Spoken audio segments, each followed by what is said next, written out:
إن الحمد لله نحمده ونستعينه ونستغفره ونعوذ بالله من شرور أنفسنا وسيئات أعمالنا.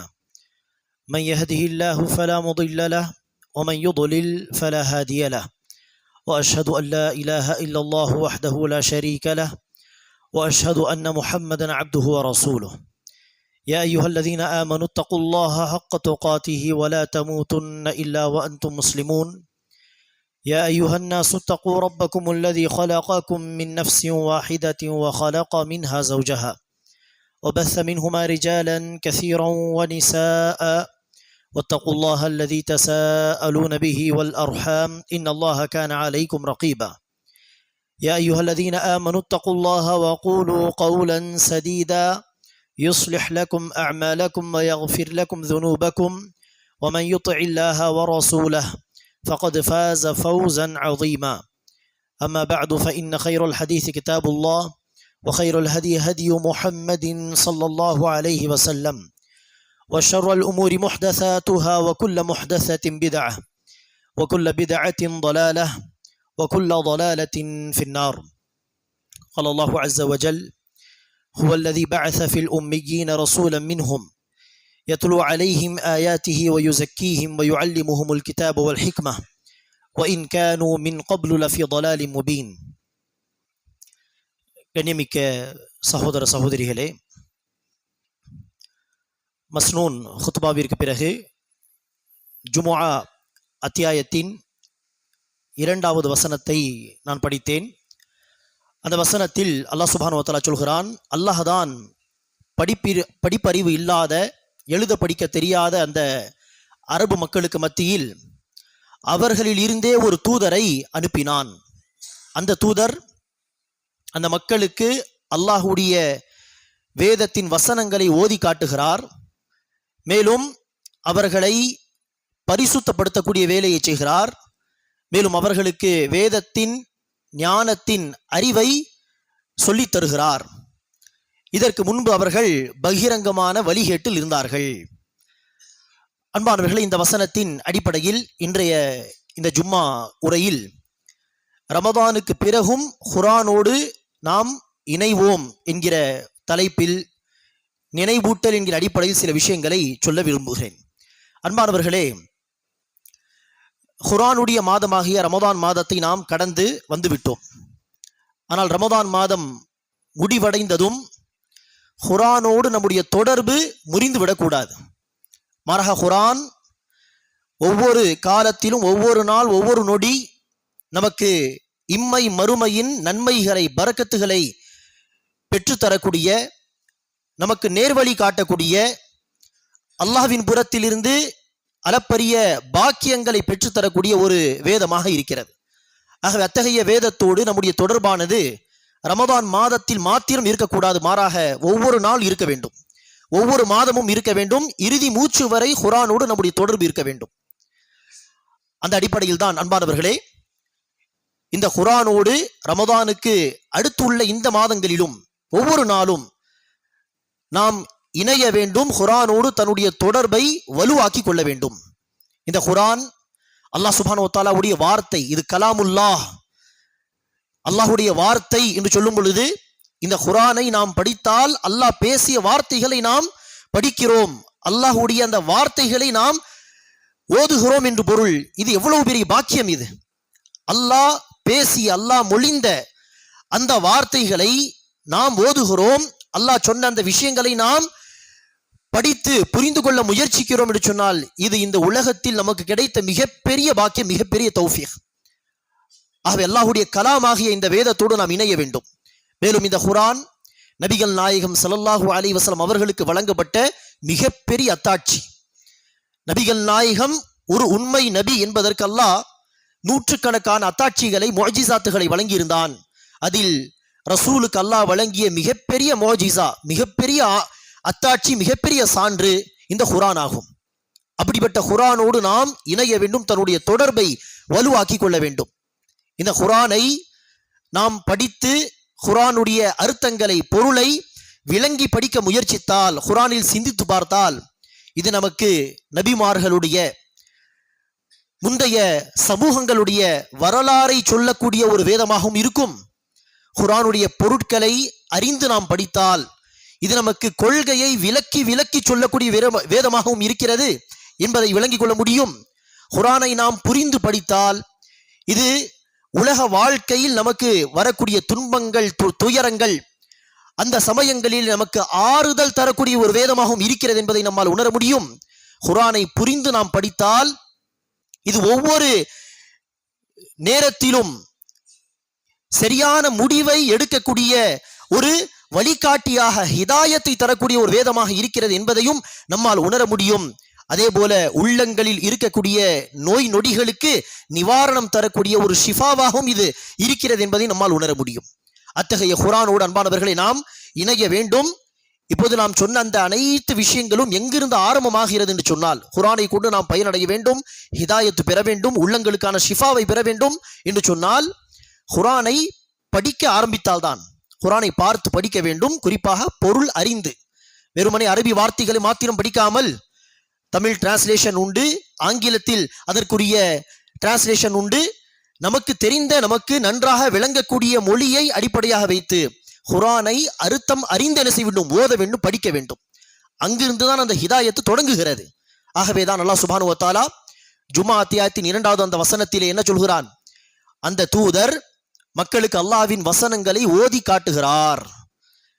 2வது கடமை என்ன செய்கிறார், அந்த வசனங்களை கொண்டு, அல்லாஹ்வுடைய அந்த வேதத்தை கொண்டு பரிசுத்தப்படுத்துகிறார்.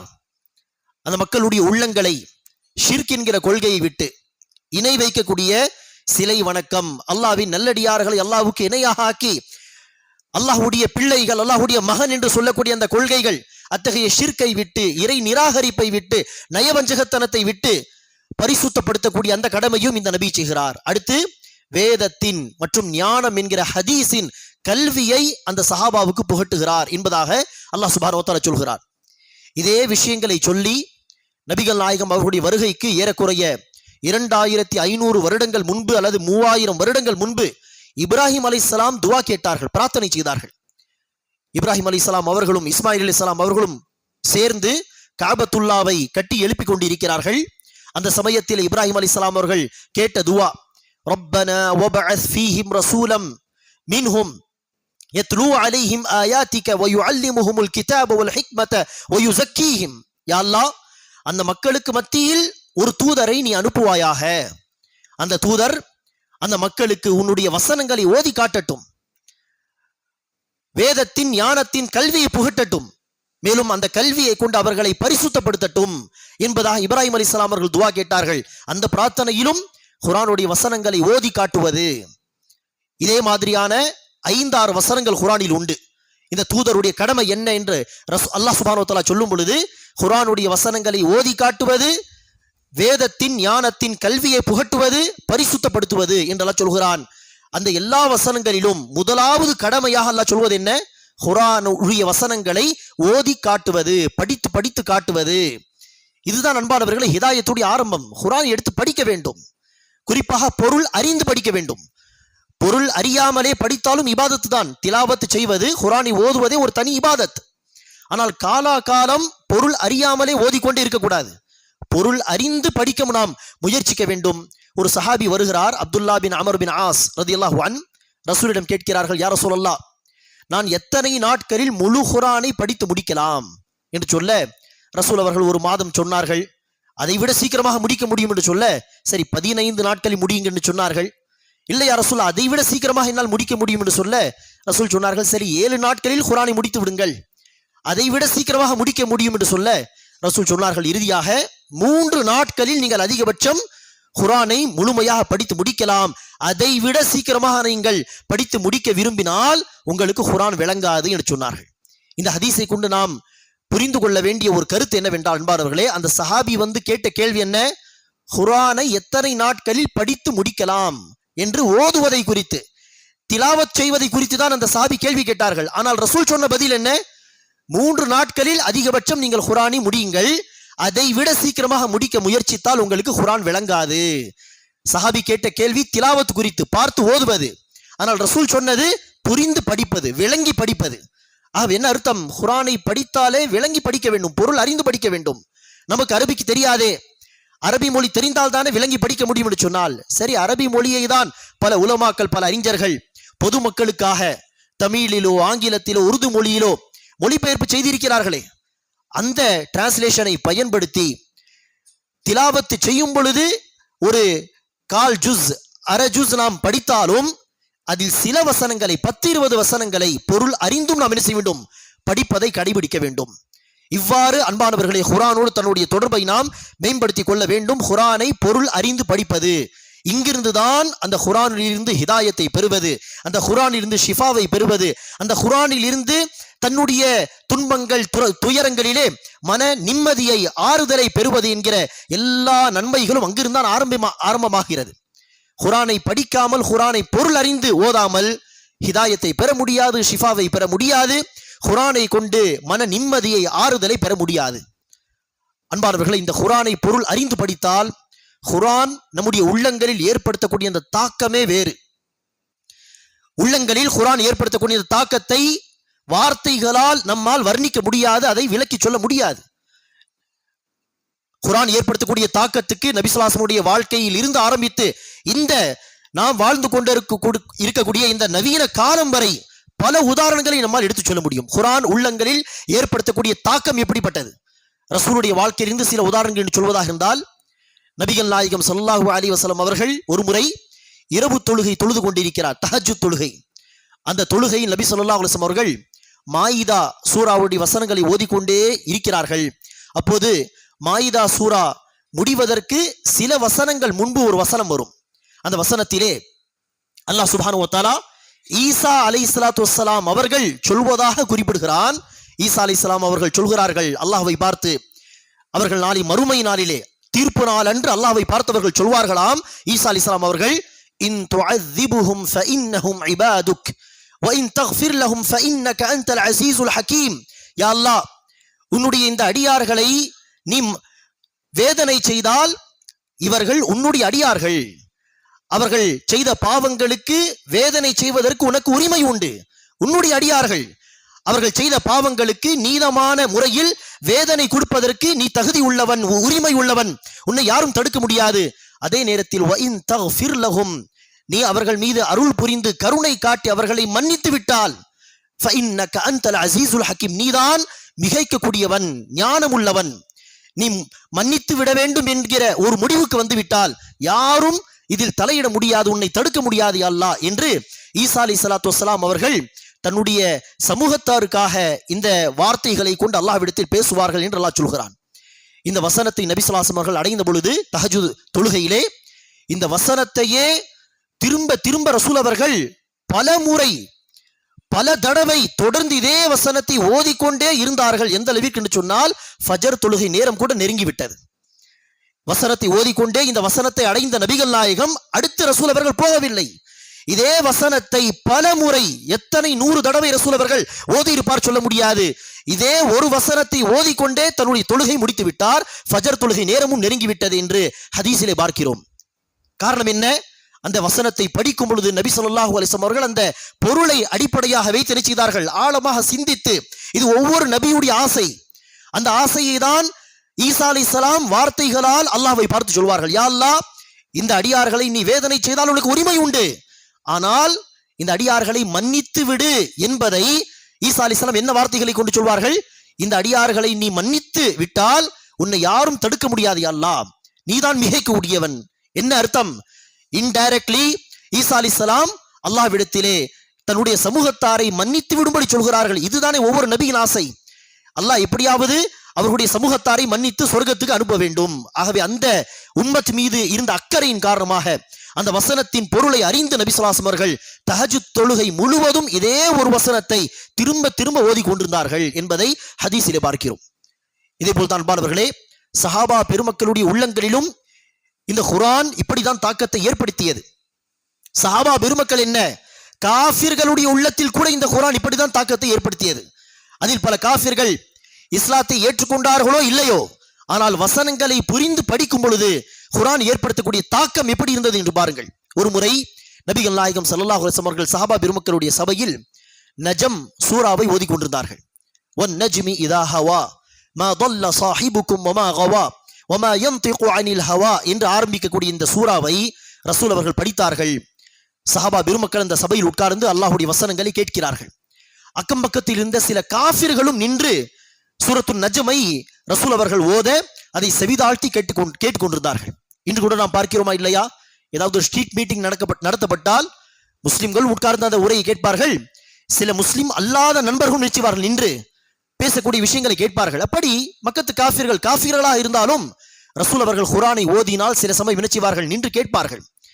அவ்வாறு சஹாபாக்களும் காஃபிர்களும் சூரத்து நஜம் ஓதப்படுவதை செவிதாழ்த்தி கேட்டுக்கொண்டிருக்க நபி ஸல்லல்லாஹு அலைஹி வஸல்லம் இந்த சூரா முழுவதையும் ஓதிக்கொண்டே வந்தார்கள்.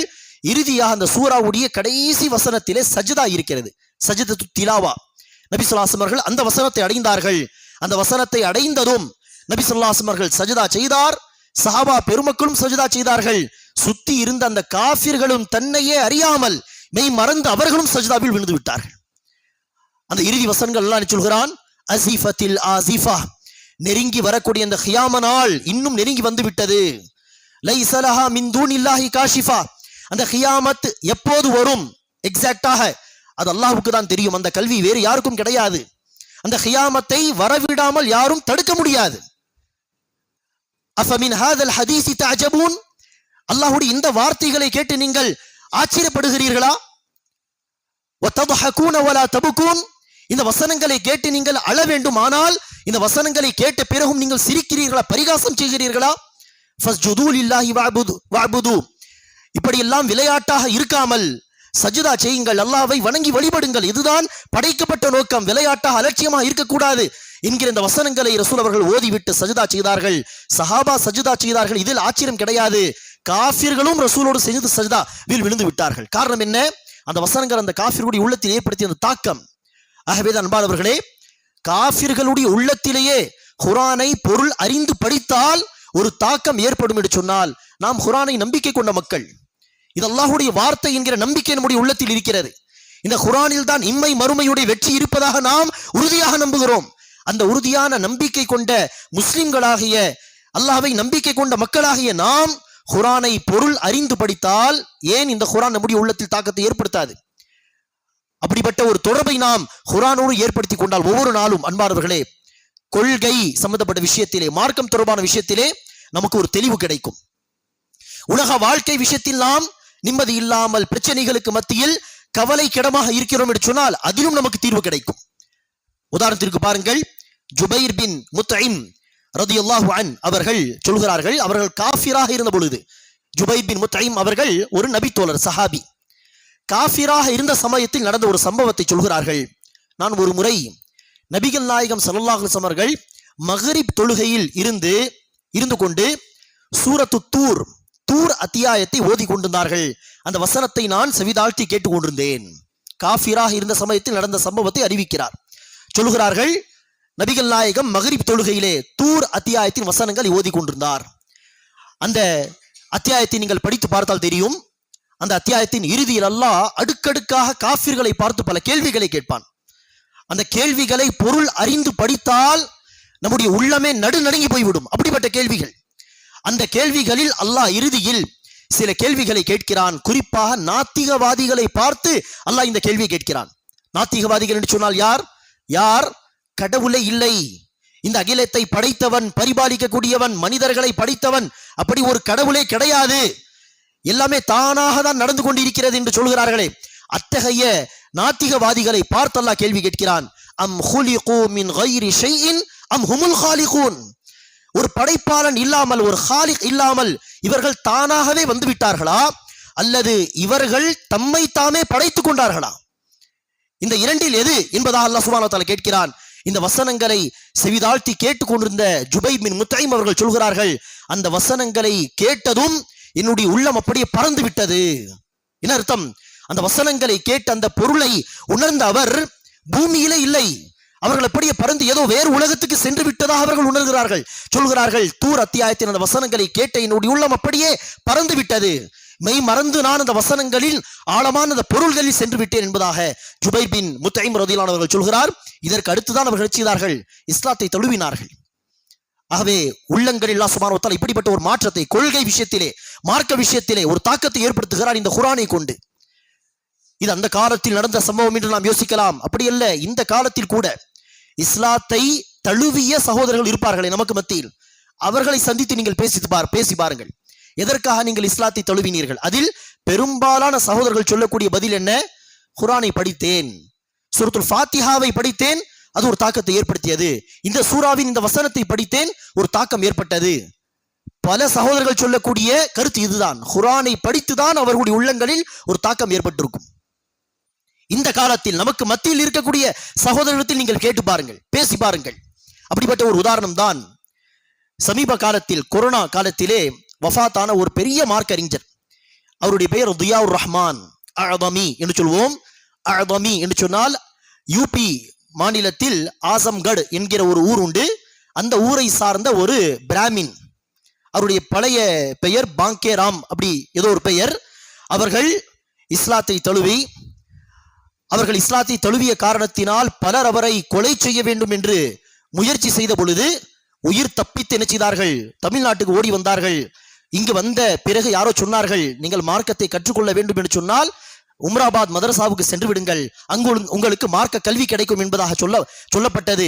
ஆகவே மதரசாவுக்கு வந்து அங்கு மார்க்க கல்வியை படிக்க தொடங்கினார்கள். உம்ராபாத் என்கிற மதரசாவில் உம்ரி என்கிற பட்டத்தை பெற்ற பிறகு அல்லாஹ் அவருக்கு மதீனா யூனிவர்சிட்டியில் படிக்கக்கூடிய வாய்ப்பை கொடுத்தான். மதீனா யூனிவர்சிட்டியில் சென்று ஹதீஸ் பாடத்தை படித்தார்கள்.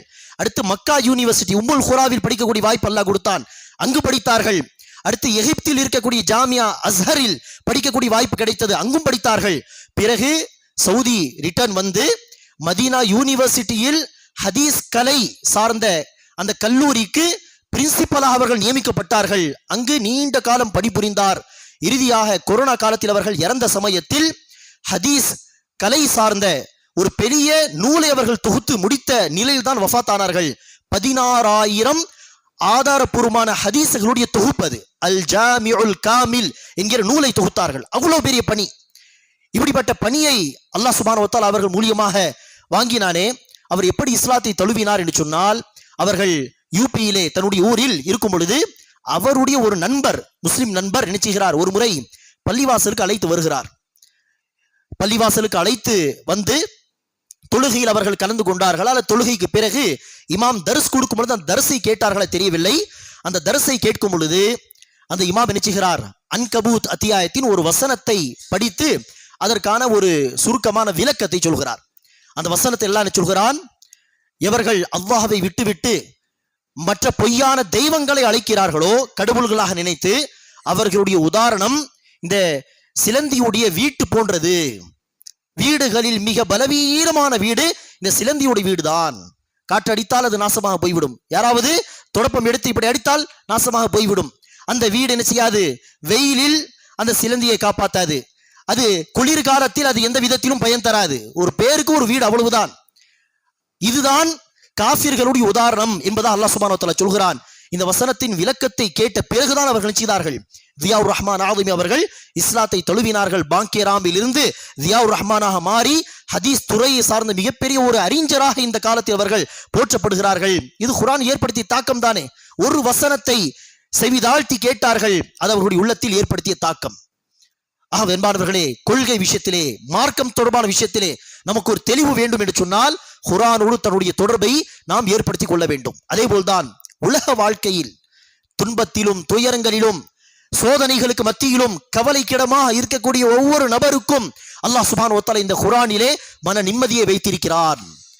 அல்லது வேறு விதமான பிரச்சனைகளில் இருந்தாலும் அல்லாஹ் அவர்களுடைய உள்ளங்களுக்கான ஷிஃபாவை இந்த குர்ஆனில் வைத்திருக்கிறான்.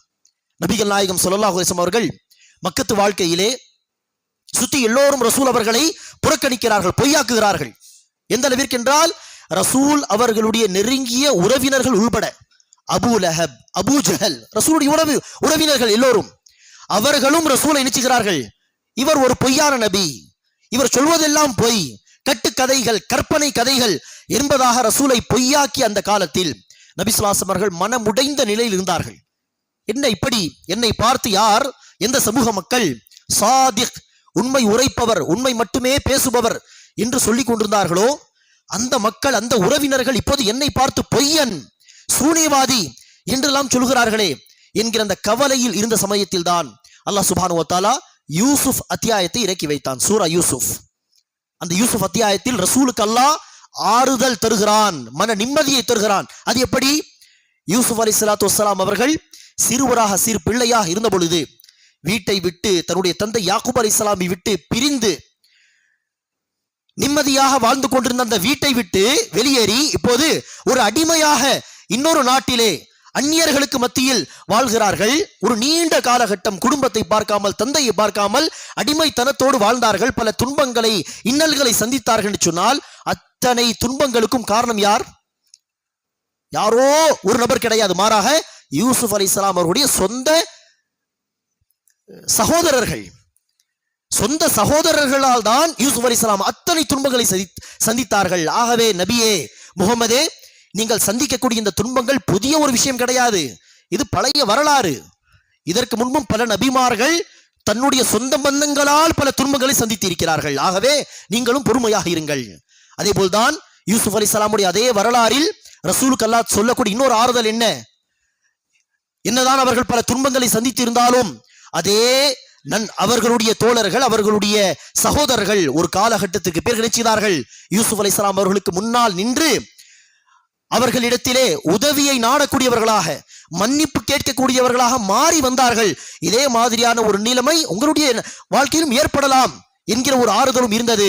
சொல்ல போனால் அப்படிதான் ரசூலுடைய வாழ்க்கையில் நடந்தது. யாரெல்லாம் ரசூலை துன்புறுத்தினார்களோ அதே காஃபிர்கள் மக்கா வெற்றிக்கு பிறகு ரசூலுக்கு முன்னால் வரிசையாக நிற்கிறார்கள், மன்னிப்பு கேட்கிறார்கள். முகமதை, நம்மை மன்னித்து விடுங்கள். நபி ஸல்லல்லாஹு அலைஹி வஸல்லம் கேட்டார்கள், நான் என்ன சொல்ல போகிறேன், என்ன தீர்ப்பு வழங்க போகிறேன் என்று நீங்கள் எதிர்பார்க்கிறீர்கள்? அதற்கு அந்த காஃபிர்கள் சொன்னார்கள், 20-21 வருடங்கள் துன்புறுத்திய காஃபிர்கள் சொன்னார்கள், முகம்மதே, நீங்கள் நம்மை தண்டித்தால் உங்களுக்கு அந்த உரிமை உண்டு, ஆனால் உங்களை ஒரு நல்ல சிறந்த சகோதராக நாங்கள் பார்க்கிறோம், நீங்கள் மன்னிப்பீர்கள் என்று நாங்கள் எதிர்பார்க்கிறோம். அதற்கு ரசூல் சொன்ன வார்த்தையும் என்ன? இந்த நேரத்தில் யூசுப் அலைஹிஸ்ஸலாம் தன்னுடைய சகோதரர்களை பார்த்து என்ன வார்த்தை சொன்னார்களோ அதே வார்த்தை தான் நான் உங்களை பார்த்து சொல்ல போகிறேன். லா தஸ்ரீப அலைக்குமுல் யௌம், இன்றைய நாள் நான் உங்களிடத்தில் பழி வாங்க போவதில்லை, நீங்கள் போகலாம், நான் உங்களை மன்னித்து விட்டேன். யூசுப் அலைஹிஸ்ஸலாமுடைய வரலாறு அப்படியே ரசூலுடைய வாழ்க்கை மீது பொருந்துகிறது. ஆகவே யூசுப் சூராவை அல்லாஹ் எப்போது இறக்கி வைத்தான் என்று பார்க்கும் பொழுது ரசூல் ஸல்லல்லாஹு அலைஹி வஸல்லம் அவர்கள் கவலையோடு இருந்த காலகட்டத்தில் இறங்கிய சூரா அது. அது ரசூலுக்கு ஆறுதல் தரக்கூடிய, ரசூலுக்கு மன நிம்மதியை தரக்கூடிய ஒரு சூரா.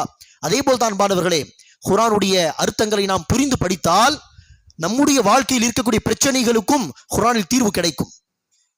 நம்முடைய வாழ்க்கையில் என்ன சோதனையை நாம் சந்தித்துக் கொண்டு வருகிறோமோ அந்த சோதனைக்கான ஒரு தீர்வும் நிச்சயமாக ஏதாவது ஒரு வசனத்தில் இருக்கும். அந்த வசனத்தை நாம் தேடி பார்க்க வேண்டும், குர்ஆனை புரிந்து படிக்க வேண்டும். ஆகவே என்பானவர்களே, குர்ஆனை புரிந்து படிக்கக்கூடிய மக்களாக நாம் மாற வேண்டும். குர்ஆனோடு தன்னுடைய தொடர்பை மேம்படுத்திக் கொள்ள வேண்டும். ஏதோ ரமதான் மாதம் வந்துவிட்டது, குர்ஆனை பார்த்து படித்தோம், தராவியில் நின்று குர்ஆனுடைய வசனங்களை செவிதாழ்த்தி கேட்டோம். ரமதான் போன பிறகு மூடி வைத்த குர்ஆன் அடுத்த ரமதானில் தான் அடுத்து நாம் தொடர்ந்து பார்க்க போகிறோம் என்று சொன்னால் இது குர்ஆனோடு இணைந்த, குர்ஆனோடு தொடர்புள்ள மக்களுடைய அடையாளம் கிடையாது. மாறாக இது குர்ஆனை புறக்கணித்த சமூகத்தின் அடையாளம். ரமதானில் மாத்திரம் குர்ஆனை படித்து அடுத்து 11 மாதங்கள் குர்ஆனோடு பெரிய அளவில் தொடர்பில்லை என்று சொன்னால் நாங்கள் குர்ஆனை புறக்கணித்து விட்டோம் என்று பொருள். இத்தகைய மக்களுக்கு எதிராக நாளை மறுமை நாளிலே நபிகள் நாயகம் நினைச்சுவார்கள், அல்லாஹ்விடத்தில் முறையிடுவார்கள். இன்ன கௌமி இத்தகது ஹாதல் குர்ஆன மஹஜூரா, யா அல்லாஹ், என்ன இந்த சமூகத்தார் குர்ஆனை புறக்கணித்து விட்டார்கள் யா அல்லாஹ் என்று நபிகள் நாயகம் அல்லாஹ்விடத்தில் இந்த குர்ஆனுக்காக வேண்டி குர்ஆன் சார்பாக முறையிடுவார்கள் என்பதாக அல்லாஹ் சுப்ஹானஹு வ தஆலா சொல்கிறான். அப்படிப்பட்ட சமூகமாக நாம் ஆகிவிடக் கூடாது. அல்லாஹ் சுப்ஹானஹு வ தஆலா நம் அனைவருக்கும் குர்ஆனை பொருள் அறிந்து அவ்வப்போது படிக்கக்கூடிய பாக்கியத்தை தருவானாக. குர்ஆனில் இருந்து கொள்கையுடைய விளக்கங்களையும், குர்ஆனில் இருந்து வாழ்க்கையில் இருக்கக்கூடிய பிரச்சனைகளுக்கான தீர்வையும், குர்ஆனில் இருந்து ஷிஃபாவையும் பெறக்கூடிய மக்களாக அல்லாஹ் சுப்ஹானஹு வ தஆலா நம்மை ஆக்கிருவானாக. ஆமீன். அகூலு கௌலி ஹாதா வஸ்தக்ஃபிருல்லாஹ லி வ லக்கும் வ லிஸாயிரில் முஸ்லிமீன மின் குல்லி தம்ப். அல்ஹம்துலில்லாஹி ரப்பில் ஆலமீன் வஸ்ஸலாத்து வஸ்ஸலாமு அலா அஷ்ரஃபில் அன்பியாஇ வல் முர்ஸலீன். அம்மா பஅத். கண்ணியமிக்க சகோதரர்களே, முஸ்லிம் சமூகத்தை குர்ஆனோடு அவர்கள் எப்படி தன்னுடைய தொடர்பை வைத்திருக்கிறார்கள் என்பதை நாம் சிந்தித்து பார்த்தால் இந்த சமூகத்தில் ஒரு சாரார் குர்ஆன் அவர்களுக்கு படிக்கவே தெரியாது. இப்படி ஒரு சாரார். சரி, குர்ஆன் படிக்க தெரியாது என்று சொன்னால் குர்ஆனை பார்த்து படிக்க தெரிந்து கொள்வதற்கு ஏதாவது முயற்சியாவது செய்ய வேண்டுமா இல்லையா? சம்பாதிப்பதற்கு முயற்சி செய்ய தெரியும், சம்பாதிப்பதற்கு என்னென்ன வழிகள், புது புது வழிகள் அதெல்லாம் யோசிக்க தெரியுமானால் குர்ஆன் படிக்க முயற்சி செய்வ மாத்திரம் அவர்களுக்கு தெரியாதுன்னு சொன்னால் இது அல்லாஹ்விடத்தில் ஒரு காரணமாக ஒருபோதும் அமையாது. இது ஒரு காரணமாக அல்லாஹ்விடத்தில் சொல்ல முடியாது. எல்லா விதமான முயற்சிகள் உலக வாழ்க்கைக்காக செய்ய முடியும், ஆனால் குர்ஆனை பார்த்து படிப்பதற்கு முயற்சி செய்ய தெரியவில்லை என்று அல்லாஹ்விடத்தில் காரணம் சொல்ல முடியாது.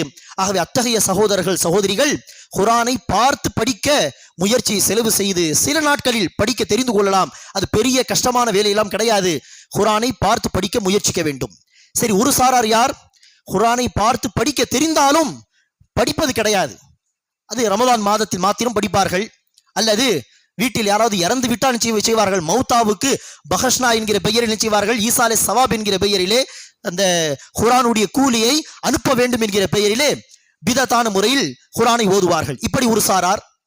அல்லது திருமணத்திலே குர்ஆனை ஒரு அன்பளிப்பாக தந்து அழகான பெட்டியில் போட்டு அழகான துணியில் அந்த குர்ஆனை மடித்து அதை எடுத்து ஓதக்கூடாது என்பதற்கு நல்ல ஹைட்டான இடத்தில் அதை வைத்து விடுவார்கள். இப்படி ஒரு சாரார். குர்ஆனை படிக்க தெரிந்தாலும் படிக்காத மக்கள். அப்படியும் இருக்கக்கூடாது. அவ்வப்போது குர்ஆன் திலாவத் செய்ய வேண்டும். குர்ஆன் திலாவத்தே ஒரு தனி இபாதத்து தான்.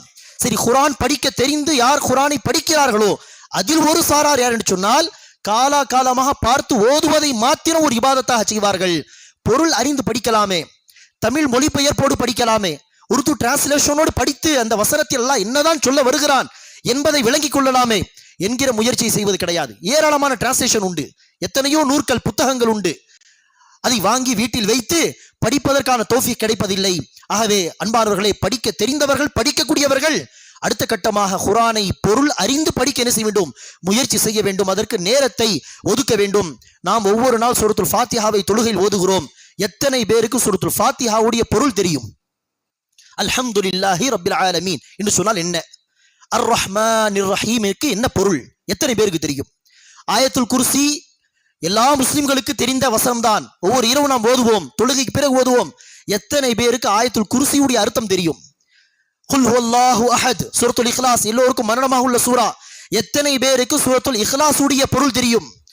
நாம் சுய பரிசோதனை செய்து பார்த்த அன்பானவர்களே, குறைந்தது அடிக்கடி நாம் ஓதக்கூடிய சூறாக்களுக்கான பொருளாவது என்ன என்பதை நாம் தன்னுடைய மொழியில் அதை படித்து தெரிந்து கொள்ள நாம் முயற்சிக்க வேண்டும்.